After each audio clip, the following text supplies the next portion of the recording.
Mr. Amos. Finch pushed the closure notice across the worn step and said, "You must hand over the keys, Mrs. Vale." Defiance sat in Eleanor Vale's shoulders from the first breath of the exchange. That defiance shaped the way she held the brass keyring between her fingers. She did not lower her eyes. The constable Walter Pierce kept his hand near his belt. Finch unfolded the printed mandate and read a paragraph about pupil numbers and economy. The conflict was immediate. A legal demand presented to a woman who treated absence like duty. Within those first moments the stakes were clear. Eleanor had kept the school open in habit and in careful ritual. Finch offered closure and compensation. Pierce offered procedure. Eleanor's defiance, the central feeling that drove her hands and decisions, answered with a small, concrete action. She tightened her grip on the keys and stepped back into the doorway. That motion turned the formal notice into something that had to be taken bodily from her hand. Eleanor's world was contained by tasks. She wore a chalk-stained apron and kept the satchel by the desk. Her life had become a ledger and a bell and routines that survived an empty roll book. She had been the headmistress here for 30 years. She was 58, slender, hair in a pinned bun, spectacles on the bridge of her nose. She performed tasks because those tasks preserved the school's purpose. The word duty would have described her work, but in that moment her defiance named why she would not give up the brass key. Mr. Finch stepped forward. "Mrs. Vale," he said, "this building is costing the parish. There are no registered pupils. The council will pay damages and propose a sale. Eleanor, the school is not empty in the way you mean." Her voice was slow and small. It did not plead. It placed a different value on objects and actions. Her hands, calloused from chalk and broom, moved to the bell rope visible above the doorway. Finch's eyes fell to that rope. Pierce's fingers tightened on his notebook. The inspector's arrival functioned as a sharp crack against the quiet routine of evening. Eleanor led Finch and Pierce into the one-room classroom. She moved in economy, pointing to places where tasks were done. The ink pots in a wooden tray, slates stacked at the child's height, the teacher's desk with a worn blotting pad. She set 2 ink pots near the desk and arranged 3 slates as if a lesson were about to begin. She placed a single child's boot on the threshold where she had set it each morning for reasons no law would measure. She rang the bell once, a clear, short tone that carried across the empty benches. The sound sliced the dusk. Village windows reflected it. Finch watched the bell.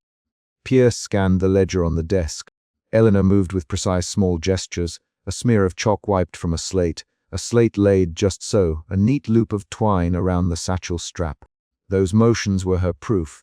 She performed the school's living routine. Finch opened his case and read the mandate aloud. Closure is recommended under Section 12 for lack of attendance. He offered the councilman's logic like a folded map. We can provide funds for the building's sale. You will not find pupils in the register now, Eleanor, and she let the ledger lie open on the desk. You will not find a roll called for a month. I keep the ledger because it is the ledger. Finch's reply was procedural. Mrs. Vale, the law does not accept rituals as enrollment. You must accept the writ. Pierce stepped toward the desk. Eleanor put the satchel in front of her and set a hand on it. The constable's boots tapped on the floorboards. When Finch reached to take the keys from her hand, Eleanor did not look at him. She looked at the ledger and called Thomas Reed by name. "Thomas," she said, "will you fetch that parcel from the porch?" A new presence arrived at the doorway. Thomas Reed, the postman with a battered cap and a small shoulder bag. He came with measured pace and placed a parcel at Eleanor's feet. Behind him, a woman in a faded dress moved into the doorway, Mrs. Liddell, a former pupil, her palms folded over a small bundle. Thomas's arrival shifted the tension. Finch paused in his formal rhythm to measure the faces in the room. Mrs. Liddell's eyes did not avoid the rows of benches. She kept her bundle close. Her presence changed the scene from a legal inspection into a village moment where other people could witness what the law might erase. "Mrs. Liddell says she saw a light tonight, Thomas," and his voice carried the small astonishment of someone who had seen a window with a lamp still lit. "She passed by and saw lamp glow from here." Eleanor opened the parcel. Inside was the old attendance ledger and a child's drawing folded in aged paper. The drawing showed a sun and a crooked house and a row of stick figures with names cramped beside them. Eleanor's fingers brushed the paper. She lifted the ledger, and the edges cracked with a sound like thin paper splitting. She put the ledger on the teacher's desk and flipped it to the back where teachers wrote notes. The ledger told concrete things. Dates, names, an attendance column with ticks and crosses, a margin note in a teacher's hand about a cold spell in January, an entry about a harvest holiday. In the middle of ordinary entries, Eleanor found a recent smudged name. The ink smudge was half firm, as if a finger had wiped it within the last day. A white chalk mark clung to the corner of a slate nearby, faint and fresh. "This is trouble, Finch." He bent over the ledger and tapped the smudge with the tip of his finger. "Neglect looks like this, Mrs. Vale. A school with no pupils and a ledger forgotten." Eleanor's defiance shifted. Doubt came first. She let a pause open between her words, and her hand lifted to the pocket watch that hung at her waist. Doubt tightened her fingers. She stared at the smudged entry. Then a small, practical fear moved through her, fear that the writ would be written, that the council would execute papers and carry away the brass key. Doubt became action. She unfastened the pocket watch and held it out. "Look at the watch, Mr. Finch," she said. "It is wound. I wend it each evening. If the ledger is dust, the watch would stop." It did not stop. Finch's jaw compressed. "A wound watch is not proof of pupils. It proves presence, Thomas." "Someone has been here. I saw a light." "A presence cannot replace attendance," Finch replied. "We need pupils on the books." "Mrs. Liddell laid the drawing on the desk and opened her hands. "This was my class," she said. "I brought this. Look at the scroll here. I can tell my name. I can tell Nettie's." Her voice quivered. "I came back and the lamp was on. I thought, maybe the school keeps the night." A subtle argument threaded through the room. Pierce began to read aloud the legal text. Finch spoke in small, clipped sentences. Eleanor moved between them and the desks, performing tasks to make a claim that was not legal but tangible. She set ink pots, she put slates in order, and she ran a cloth over the teacher's desk and smoothed the ledger closed and put a finger on the binding. There was a flash of escalation. Finch reached to take the keys. Eleanor planted both feet on the floor and drew the satchel across her chest. "You will not take the key while I stand here," she said. Finch's voice rose a fraction. "Mrs. Vale, we can do this quietly. Hand the keys to me."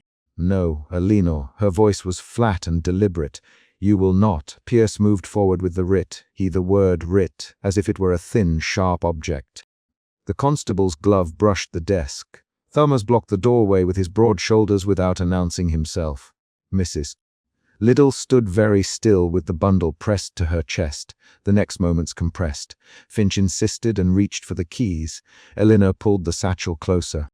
Pierce's hand hovered above the desk. Thomas put a palm to the tabletop. "Muzz," he said quietly, "is this worth a quarrel?" "With Thomas," Finch answered, "this is procedure." But then followed procedure without hands, Thomas replied, and his voice carried a hard, rural certainty. The room held in that exchange. The village had gathered by the doorway now, faces pressed to the glass, children drawn close to mothers. The presence of witnesses changed the calculus. Eleanor moved to the bell rope. She wound the watch in her hand and let the chain fall against the brass ring.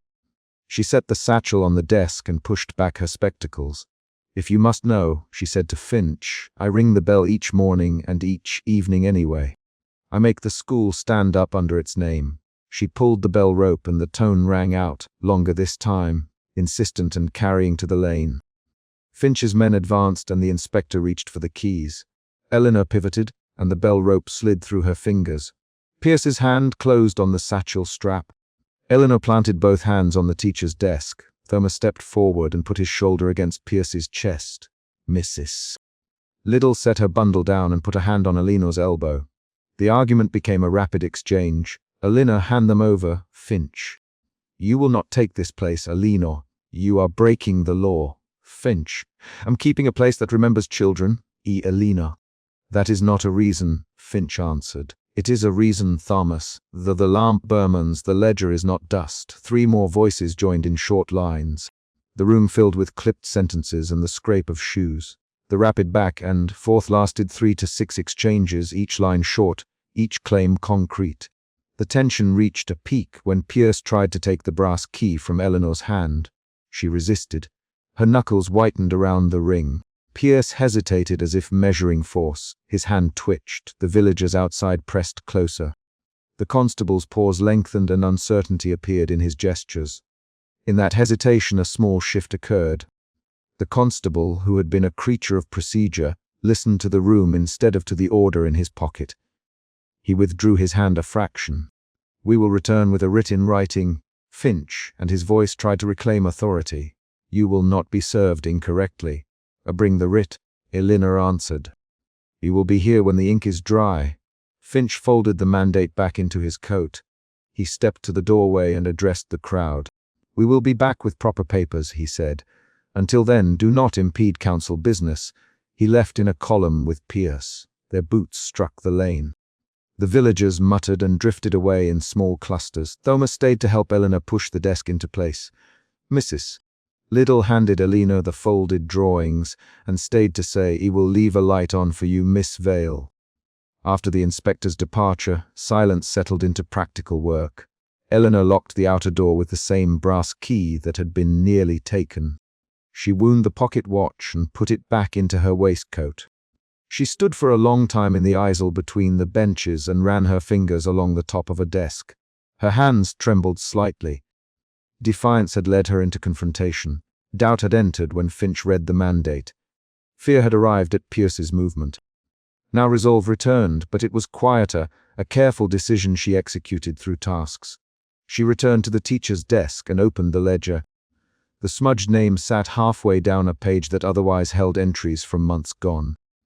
Eleanor traced the smudge with a fingertip and felt a smear of ink on the pad of her finger. The blackboard above the hearth caught her eye. A single white chalk stroke was fresh across the middle, slanted short. She could not recall making it. She gathered the ledger, folded the children's drawings, and tucked them into her satchel. The satchel's weight anchored her. She wrote nothing that night. She set the ink pots in their tray, locked the cupboard where the slates were kept, and swept a thin path down the middle aisle with steady strokes. Each sweep was an action rather than a thought. Before she left for the small kitchen behind the school, she paused by the blackboard. She brought her hand up and smudged the chalk stroke once, a motion to check if it was dry. The chalk turned soft under her thumb. It was fresh, not days old. She left the faint line there and turned off the lamp. She moved across the room to the outer door, locked it, and set the key back into the satchel. Outside, Thomas placed his cap straight and said, "You did well today, Miss Vale. We did what we could." Elena answered. Mrs. Liddell touched Eleanor's hand and whispered, "We will bring names if you need them." Elena felt a small shift then. The room that had borne the conflict also held people who would not let the building disappear without notice. The feeling was not triumphant. It was an acknowledgement that her guardianship mattered to others. She walked down the lane with Thomas at her side, the satchel weighing a promise rather than certainty. At home she wound the pocket watch again and set it on the mantel. She put water on to boil and folded the ledger into a drawer beneath a pile of clean clothes. She did not sleep for long. She woke before dawn and returned to the school by lamplight. The key turned in the lock with the same small sound as before. She entered and called the roll aloud even though no voice answered. "1," she said, and she moved to the first desk. "2," she said as she passed each bench. She each name as if a child might answer. The act was a ritual and a claim. It was also an attempt to keep memory visible through sound.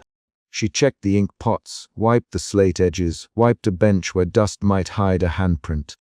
When she opened the ledger, another name had been written faintly above the smudge. The ink there was smaller, drawn in a child's shaky hand.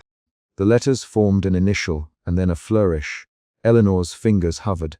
The new entry was the mid-chapter surprise that changed how the day would proceed. Someone had come inside when the inspector had left. Someone had made a mark. She called Thomas quickly. "Thomas, did you leave a parcel on the porch last night?" "No, Miss Vale," he said. It came to the post. "I never touched the ledger." "Mrs. Liddell, did you return after we left?" "No." Mrs. Liddell answered. "I went home. I swear I did." Eleanor's doubt returned but shaped itself into a method. She checked the doorway for footprints. The floorboards near the threshold held a faint scuff that matched the sole of the child's boot on the porch. She set a slate on the desk and found a small circle of chalk powder beneath it. Someone had brushed against the desk. Elinor closed the ledger and slid it into her satchel. The presence of a child's hand in the ledger complicated Finch's neat argument. It changed the ledger from evidence of neglect into evidence of a recent touch. Finch's writ would need more than a single paper when there was a new mark not explained by routine. Elinor wrote a short note, folded it, and asked Thomas to take it to the miller and Mrs. Liddell to pass it through her neighbor's windows. The note said, "I will keep the school. Come if you can." The letter was not a plea. It was a request grounded in specific acts. That day Mrs. Liddell returned with a scrap of bread and a child's name on her tongue. Thomas reported that the miller's wife remembered a child who had come through the lane and asked about lessons 3 nights ago. Small reports arrived, each one an external event that built pressure and pushed the plot forward. Elinor used each report to arrange how she would face Finch when he returned with papers. When Finch did return, he brought a printed writ. His steps were measured. The constable with him was firm in purpose. The village lined the lane again. Finch presented the document and moved to take the key. This time the scene reached its planned peak. Elinor stepped into the easel, placed both palms flat on the teacher's desk, and shook the key into full view. "You will not take the key today," she said. "Mrs. Vale," Finch began. "No." Elinor again. She pulled the bell rope so the clang filled the room and the sound pushed into the lane. The constable put a hand on the desk and stopped. Thomas and Mrs. Liddell stepped forward. "Amos, read the ledger again." Elinor. Finch read. He hesitated over the new child's name. The villagers murmured. In that sound the inspector realized the law might be weighed by witnesses as well as by paper. He folded the writ slowly and replaced it in his pocket. "We will prepare a new schedule," he said. "We will return." Elinor watched his hand. When he turned to go, she watched him cram the paper into his coat and saw a small tremor in his fingers that was no different from hers. The moment resolved with Finch's retreat and with the villagers carrying a new sense that the school might remain. The brass key stayed in Elinor's satchel. She swept the floor once more before she locked the door. She set the ledger on the desk and opened it to the page with the recent smudge and the child's small writing. She slid a clean slate under the ledger and made one neat white stroke across it with chalk, short and firm. The chalk left a thin line. She closed the ledger and tucked it into her satchel. She wound the pocket watch and felt the steady click of the mechanism. When she locked the outer door, she did not look back. She did not make a speech. She only set the key in the satchel and moved down the lane with Thomas at her shoulder. The final scene of the chapter is a concrete action. A woman locks a door, tucks a ledger into a bag, hears a fresh chalk stroke on the blackboard inside the room, and holds a brass key that remains unclaimed. The bell hangs silent above the threshold, its rope still swaying slightly from the last pull. The village disperses with the knowledge that the school continued to be tended, and Elinor walked away holding a small, stubborn truth in her palm, a key, a ledger, a truth that might yet require more days and more proofs to survive. Miss Hargreaves stepped onto the stone threshold and held out a folded inventory order while the constable cleared his throat.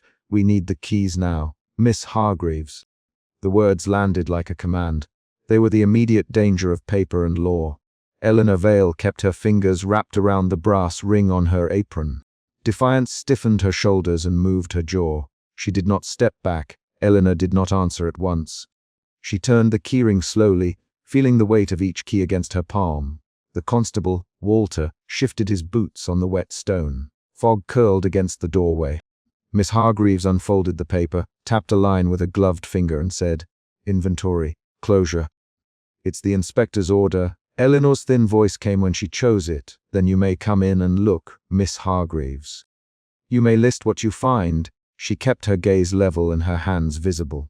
Within the first minutes, the central problem of the day was clear. A formal demand to take possession of the school and a woman who refused to let that taking be only paperwork. Elinor's position was not an abstract stubbornness. It was a series of small, practical choices: where to place the bell rope, whether to win the brass watch each morning, whether to sign one name more in the ledger. And each choice held the claim that the building still served a purpose. Miss Hargreaves stepped inside. She set the paper on the teacher's desk with a flat hand and moved with the measured gestures of an inspector who kept a ready pencil. Eleanor followed, closing the door behind her with deliberate care. The room smelled of chalk dust, boiled starch, and a faint seam of lavender Eleanor kept in a drawer. She ran her fingertips along the edge of a pupil's desk, straightening a slate that had sat at an angle. The act was small and exact. It was a refusal to let disorder stand as an excuse. List the desks. Miss Hargreaves, list the maps. We will need a full inventory before closure. List them then, Eleanor replied. She moved through the rows, laying sticks of chalk in neat stacks, tapping the bell once and letting the note finish. The sound filled the empty chairs. Eleanor's hands trembled at the last vibration, a physical show of feeling rather than a speech. As Miss Hargreaves read aloud and wrote, the constable, Walter, traced the door frames with his eyes and asked polite, simple questions. Any books here belong to the board? The stove, who pays for it now? He spoke in short sentences. Eleanor answered with facts. Where the ink was bought, who mended the bell rope last winter, how long the satchel had been patched. Her voice was low and precise. Each factual answer steadied the ledger Miss Hargreaves placed between them. A boy at the window, Tom Cooper, tapped the glass and pointed. He lived next door and had come before the others. Miss Vale, he called. There's a fresh line on the board. I didn't make it this morning. His face was pinched with curiosity. Eleanor moved to the front of the room and looked at the blackboard. A single white stroke asked in the teacher's chalk hand, clean and recent. Her fingers brushed the chalk dust and felt a minute's stickiness. Doubt crept in then. Eleanor had told herself the chalk mark was an old habit, a line she'd drawn and erased a dozen times. She found herself watching the ledger as Miss Hargreaves turned pages. The inspector's pencil scratched across the margins. The sound was clinical and narrow, the sound of final numbers. Eleanor paused at a page where names would be. The ledger lay open, blank lines waiting. She had kept the book closed for months, yet when Miss Hargreaves ran her finger along a faded entry, there were faint erasures from months before. Who erased these? Miss Hargreaves, without raising her eyes. People come and go. Eleanor. She kept her answer small. The doubt moved her to check the desk drawers and a shallow box beneath the teacher's desk, where she kept ribbons and a sharpened pencil. Her hand closed on a pressed scrap of paper folded small enough to hide in the palm. She opened it. There was a child's mark, a rough circle and a dot, a childish attempt at a name. She did not speak immediately. She set the scrap on the ledger and let Miss Hargreaves find it. The inspection moved forward with steady motions. List, tick, cross. Miss Hargreaves catalogued the maps, the stove, the satchel, the globe with a chip at the equator. The constable made notes about hinges and locks. Each listed object became an item to be assigned, moved, or taken. For Eleanor, each listing also felt like a subtraction. The ledger's blank lines seemed to pressure the room with administrative certainty. The mood shifted again when Amos Finch arrived. He did not announce himself. He came down the lane with the posture of someone carrying the authority of a notice in his pocket. He stepped in with the thin flap of a fresh document and a sharper tone. Mrs. Vale, Amos, you must hand over the keys. He did not ask, he expected compliance. The arrival was timed. The administrative engine had gears and Amos's timing fit those gears. Eleanor tightened her hold on the brass ring. She looked at Amos and then at Miss Hargreaves. You have been here before, Mr. Finch, she said. You left a closure notice on the step. I answered in writing. I have kept the building tidy. If you will list what you must, you may do so. Her voice did not rise, but her hand made a deliberate movement. She set the satchel on the desk and unfastened the brass watch chain to wind it. We cannot delay, Amos. He reached for the pocket watch in his own coat, glancing as if the time were a witness. This is law now. An argument began, quick and clipped. Amos read the order.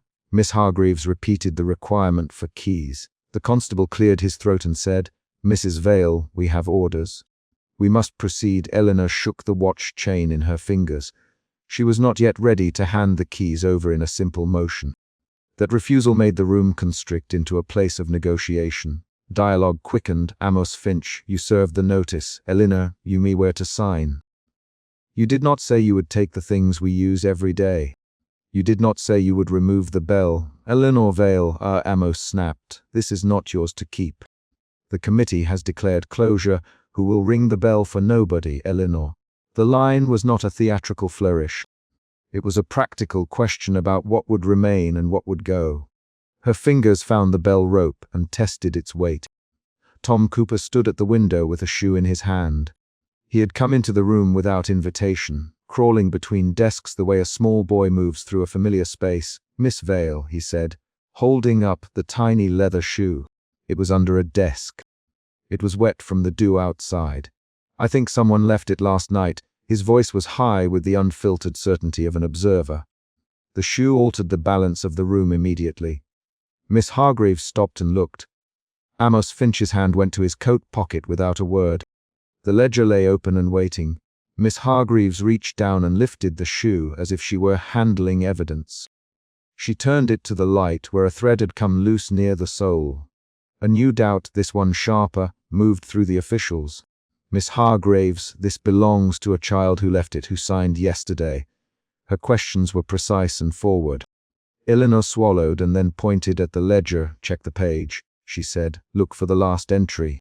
She brushed her thumb along a line and felt a smear of damp chalk. Miss Hargreaves turned back to the ledger and let her pencil hover. There, in a recent line that had not been there at dawn, a name had been written, and the ink still carried a faint wetness. Eleanor saw the pencil press, and Miss Hargreaves's brow tighten. The room paused on the single unexpected mark, that discovery was the chapter's mid-point cliffhanger. Everyone in the room reacted with small, precise movements. Walter took off his hat and wiped his brow with its brim. Amos Finch bent and touched the ledger without thinking. Eleanor's hands went to the bell rope. The discovery reframed the legal procedure into a question of presence. The administrators faced evidence that the school, in some way, still served living needs. Arguments resumed, sharper now. How can you close a school where children's things are left? "Miss Hargreaves, someone was here after you posted notice. Possibly Amos. Possibility does not stop the order. Possibility changes the moral weight of an order." Eleanor replied. She did not ask for pity. Her hands were steady. "If a child comes, we must answer for them. If a child signs the register, we cannot simply lock the door and walk away." Her sentence was a precise appeal to duty and to the concrete obligations that accompany a place serving children. The room moved into a compressed negotiation. Miss Hargreaves suggested a compromise. Eleanor might remain as caretaker, but the register must be closed formally. Amos demanded the keys. Walter looked between the parties and said, "We can make an official note here and then take the key for the board until they decide." His language was administrative, a lever. Eleanor hesitated. The doubt shifted to alarm. What would it mean to surrender the brass ring and let the building be catalogued as closed? She could already imagine the locks changed and the satchel moved to a storehouse. She could imagine the bell rope cut down and the blackboard scrubbed. The image produced a physical tightening in her chest and a quickness under her palms. She moved. The movement was the chapter's climax. Eleanor seized the brass keyring. Her hand closed over the metal and then, in one steady gesture, she lifted the bell rope and let it ring. The note filled the room and spilled beyond the windows into the lane. The sound was not an appeal to sentiment. It was an enactment of function. It called the registry of a place to its duty. It demanded that present responsibilities be recognized. Walter stepped forward. "Mrs. Vale," he reached in a restrained way to take the keys. Amos moved too. Miss Hargreaves put a hand on the ledger to hold it still. For 3 long breaths there was a stand-off. Legal instruments and ritual gestures met in the open air of a small schoolroom. The bell had done what words could not. Tom Cooper's mouth opened, and he pointed at the blackboard where the single chalk stroke gleamed. And Miss Hargreaves's hand found the pressed scrap of paper with the child's mark. Walter's jaw tightened and Amos Finch's shoulders narrowed. They were officials who had arrived with the assumption of smooth procedure. They had not expected evidence that altered the moral calculus. There came then a short burst of sharp dialogue, 3 quick exchanges that turned the negotiation toward resolution. "Eleanor, Miss Hargreaves, if you will agree to supervise, we can postpone physical removal of items for a month, 1 month. Amos, 1 month with record and your signatures here." Miss Hargreaves replied, "Fine, Amos, we make a note. But the keys come to me for safekeeping until the committee decides." Eleanor did not reply immediately. She pressed the watch chain between her fingers, feeling each ridge. She thought of the little shoe, the fresh chalk, the wetness on the ledger. She thought of the earlier day when Amos Finch had pushed the closure notice across the worn step and said, "You must hand over the keys, Mrs. Vale." That memory was canonical to her refusal now. It had set the scene for this confrontation and hardened her initial defiance. Miss Hargreaves drafted a compromise into the ledger in a few careful lines. She wrote that Eleanor would remain as caretaker for 30 days, that inventories would be taken, that the ledger entries must be closed by order of the board at the end of that period. Amos Finch, with a tight line in his mouth, put his signature. Walter wrote his name beneath, a neat block of official handwriting. Miss Hargreaves looked at Eleanor and said, "You will remain until the official date, Mrs. Vale. You will allow visitors. You will not interfere with removal should the committee so decide." Her voice was exact. Eleanor placed the brass ring, still warm from her hand, onto the desk, and then, as she set it down, she closed her fingers around the watch and wound it once. She kept her face still. "Understood," she said. The word was practical. It accepted the terms but not the outcome. The compromise changed the immediate fight into a duty of stewardship rather than possession. After the officials left, the building returned to its measured tasks. Eleanor lit the small stove and laid a kettle on it. She took the ledger and closed it, then reopened the page with the fresh name and traced the pencil line with a fingertip. The chalk stroke on the blackboard remained visible in the lamplight. She took a piece of fresh chalk and wrote one name in a deliberate, teacherly hand. The name was not a flourish, it was an act of record.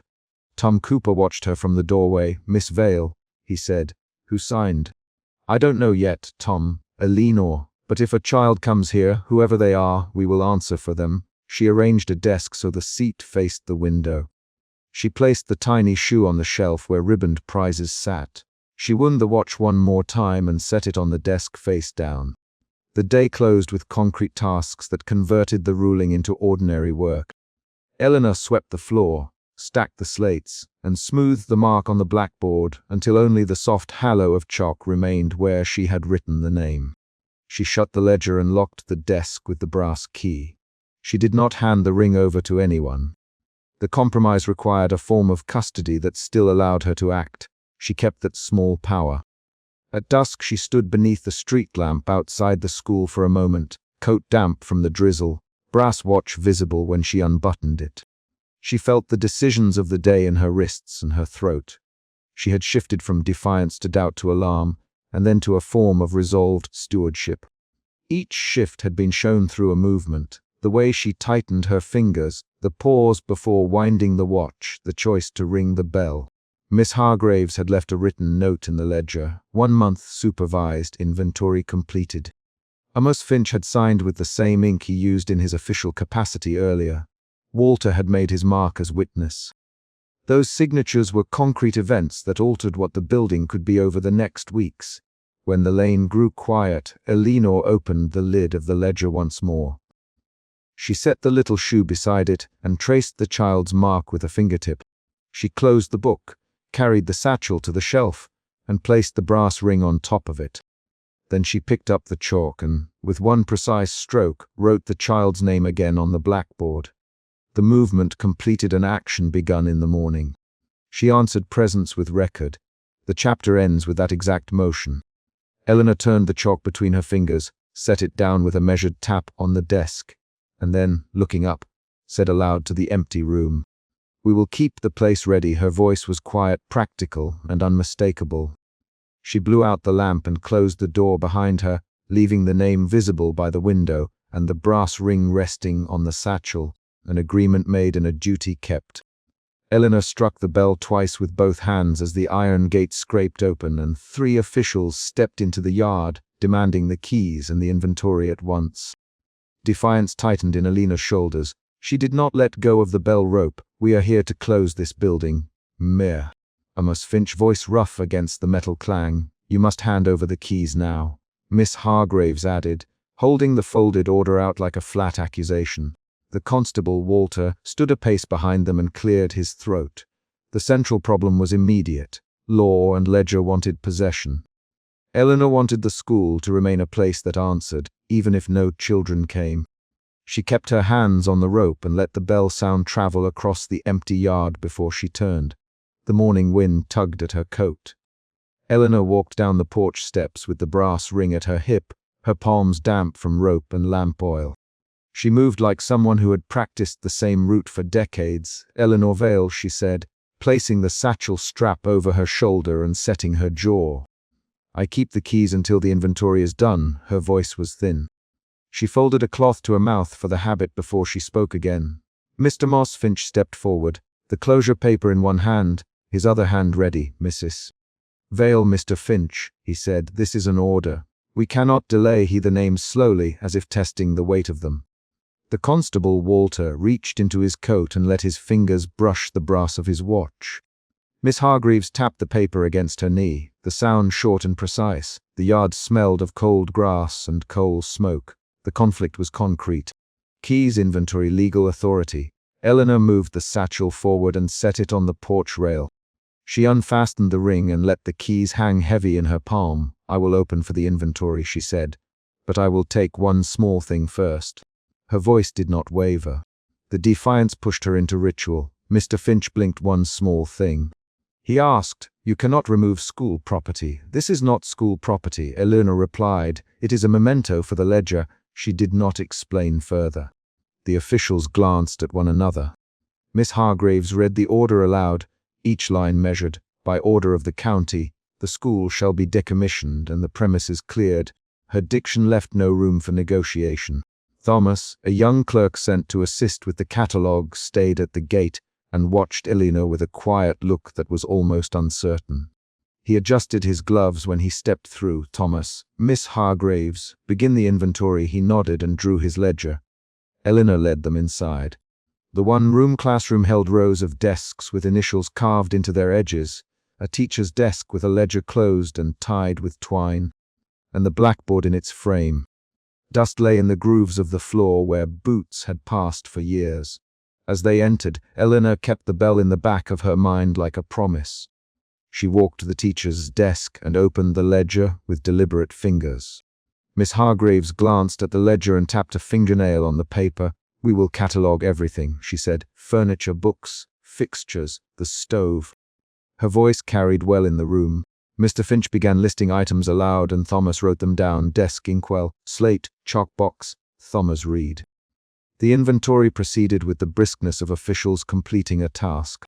Eleanor moved through the room in a smaller rhythm, checking desk drawers and tracing faded names with a fingertip. She paused at a trunk half hidden under the teacher's desk and set down her satchel. Her hands went into the satchel. She palmed a small cloth bundle and, with a quick motion, slipped it into the trunk. The action was a quiet resistance, not for herself, but for the absent children whose names she kept on paper. Thomas looked up when he saw the trunk handled. "What is that?" he asked. Eleanor did not answer immediately. She closed the trunk and set the bundle back into the dark. The first emotion shift arrived. Defiance gave way to uncertainty. "Mrs. Vale, Miss Hargreaves, we must record every article in place. You cannot move items before they are catalogued." Her tone sharpened.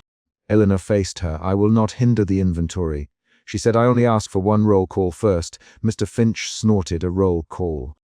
There are no pupils. There are names in the ledger." Eleanor replied, "I will read them aloud and leave an entry that the roll was taken." The officials hesitated. The constable moved his weight from one foot to the other. The roll call became the bargaining chip. Miss Hargreaves unfolded the paper again and examined the page, as if it could change the law. "You can perform a last roll call," she said at last. "But only once and only for record." The promise was a small concession. Eleanor breathed and nodded. "Thank you," she said, and her voice steadied. The second external event of the chapter occurred. The formal order softened into a ritual bargain. Eleanor stood before the desks and opened the ledger. She read names aloud in a voice slow and even. Thomas Radley, Sarah Pike, Matthew Holt. Each name sounded plain and precise in the empty room. She spoke the dates beside them, enrollment years, absences noted in small ink, and she left space as if the act of naming filled it. Thomas, the clerk, looked down at his own pen and hesitated between lines. He lifted his head. "Why do you read them?" he asked quietly. Eleanor's fingers brushed a carved initial on a desk. She answered with a small, steady fact, because someone taught them here. Because someone counted their names every morning. Because the ledger must show their names were called on this day. Her response was not a plea. It was logistics and duty. The emotional current shifted again. Uncertainty veered into protective clarity. Miss Hargraves tapped her foot and watched the ledger. Finch moved closer to the stove and examined its grate. As the inventory began in earnest, a removal crew opened trunks and stacked textbooks on a blanket near the doorway. The crew members were efficient and indifferent. They lifted items, labeled them, and walked them out to the yard. Eleanor followed with slow attentiveness. When a trunk lid rose, sunlight fell on a row of hand-drawn maps and a folded child's apron. She ran her thumb across a pencil-drawn sun and clenched her jaw. Thomas paused at a desk and called out an entry, desk with initials, TR.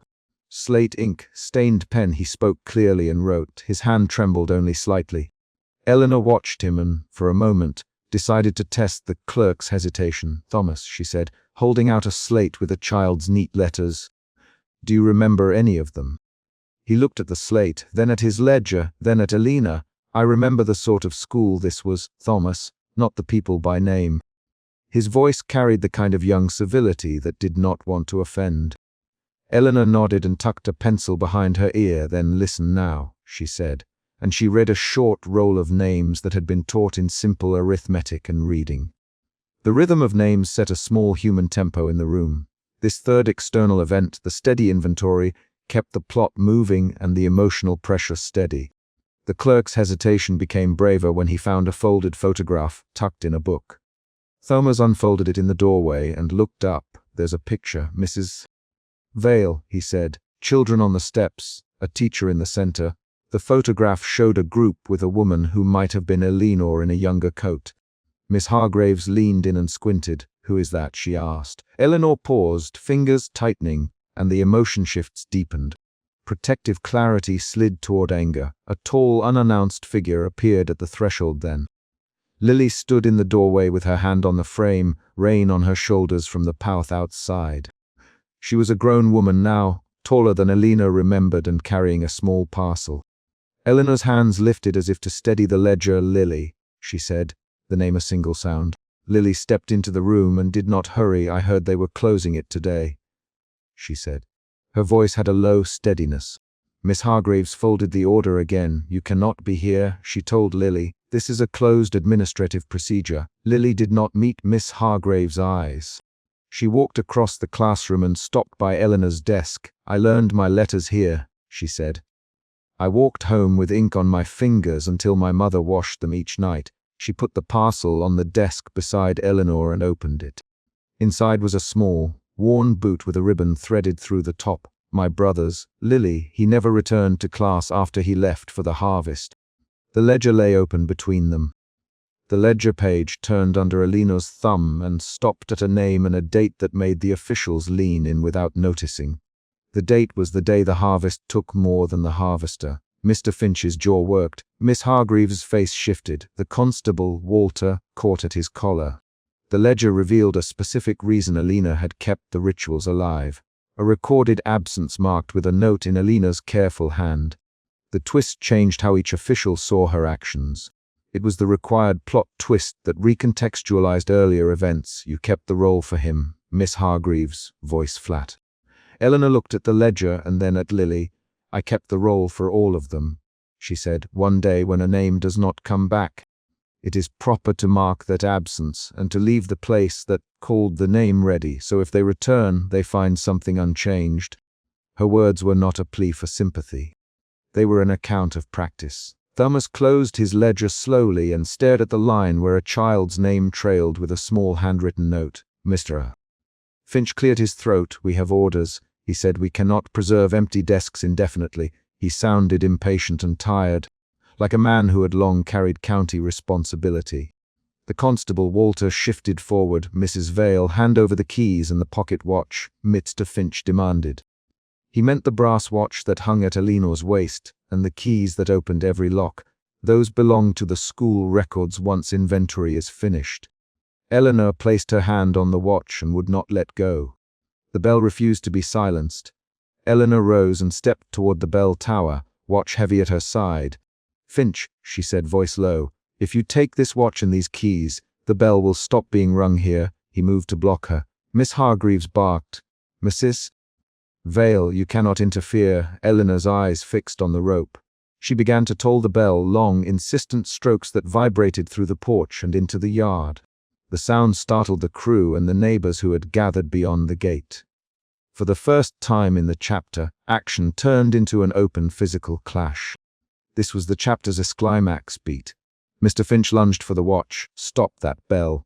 He snapped. Now Eleanor tightened her grip and pulled the rope again. The constable stepped between them and put a hand on Mr. Finch's arm. "Walter," Miss Hargreaves sharply, "do your duty. My duty is to keep order." "Walter." His voice wavered. Eleanor swung the rope with a rhythm that matched the ledger's page. It was an attempt to make the bell answer the roll call she had read. Words snapped quickly across the porch in a burst of confrontation. "Give me the watch." "No, no." "Drop the rope." "I will not." "Mrs. Vale, listen." "Thomas, stay back." The exchange included 3 rapid back and forth lines. Each name was used often so listeners could follow who said what. Finch tried to reach for the watch. Eleanor clutched it to her chest with her free hand, and the brass edge pressed into the skin of her palm. The physicality of the struggle described the emotion. Her fingers trembled and her jaw tightened. The struggle lasted only minutes but felt longer, because every motion drew a reaction from witnesses. A hand knocked a trunk open and a pile of slates slid to the floor. One of the removal crewmen near the doorway inhaled sharply and put his hands in his pockets. Lily moved forward, stepping between Miss Finch and Eleanor. "Stop." "Lily, he didn't teach me to hit a woman for keeping a bell." Mr. Finch blinked, taken off balance. The presence of a former pupil had shifted the immediate balance of force. Walter took a step closer and lowered his voice. "Mr. Finch," he said, "we can negotiate." "Calm down." Mr. Finch blinked and paused. Eleanor let out a breath and slowed her pulling until the bell's tone thinned. The ledger lay open on the teacher's desk like a small tribunal. Miss Hargreaves folded the order and stared at Eleanor. "One last concession," she said. "You may keep the watch and ring the bell on certain days for 3 months if you allow the counselors to remove specific items." Now, the compromise was constrained and legal. It removed the immediate fight and left a brittle remnant of ritual in Eleanor's hands. Eleanor's face changed in a small, readable way. Her lips pressed together and her shoulders bent a fraction. The emotion shifted. Anger dulled into exhausted relief and then into a careful acceptance. She set the watch slowly on the desk, then slid it back into the pocket of her apron, palms brushing the metal as if to feel its weight. 3 months, she said. "Not more than 3 months." The officials exchanged looks and nodded. Miss Hargreaves wrote the concession into her papers. Thomas gathered the remaining slates and walked them to the blanket in the yard with a steadier step. "Meh." Finch signed the inventory pages and handed the ledger to Miss Hargreaves. Lily sat on the teacher's desk and ran a thumb along an engraved edge. "My brother's name is listed here," she said. "He would have been 50 this year." Her voice was flat. She folded the ribbon through the little boot and held it close. The external events kept arriving. Signatures, packed items, and the soft, bureaucratic machinery of removal. When the crew left with the labeled boxes, Eleanor performed small acts of retention. She tied a scrap of ribbon to a nail near the window, paused at a desk to brush dust from a carved initial, and placed a chalkstick in its holder. Each action was a deliberate preservation of use, things kept in a state that said they had been touched that morning. Her hands trembled twice and then steadied. The emotional movement here read as regained control through precise habit rather than speech. As dusk approached, the officials prepared to leave. Miss Hargreaves folded her papers and collected Finch's coat. "We will return for final removal on the 21st, she said. "Until then, maintain a record and allow no further disturbances." Eleanor nodded. Thomas lingered, pen in hand, and then stepped toward the gate with a last look at the ledger. Lily stood and took the worn boot in both hands. She kissed the leather lightly and pressed it onto the teacher's desk. Eleanor watched them go until the gate shut and the yard settled into the kind of quiet that follows an event. She closed the ledger and tied the twine with steady fingers.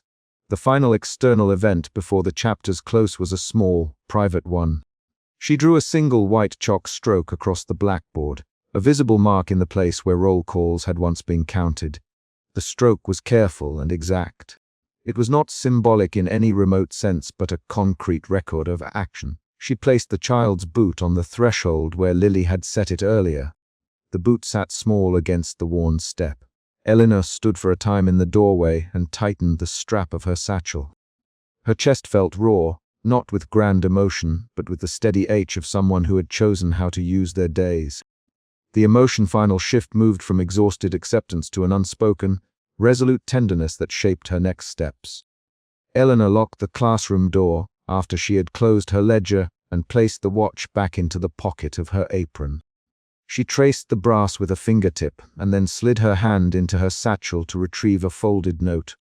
The note contained a short account she had written earlier in the week, the date, the roll call performed, and a sentence for the ledger. She tucked the note beneath the twine and set the ledger in the locked trunk. The last strokes of daylight fell across the room and the lamp on the teacher's desk flared warm and low. She walked outside and stood beneath the lone street lamp at the gate. The lamp's light pooled on the cobbles and a thin dampness clung to her coat. Eleanor lifted the watch and looked at the face, then clicked it shut and returned it to her apron pocket. She held the bell-rope silence in her hands like an item to be respected. The final paragraph must tie to a concrete action.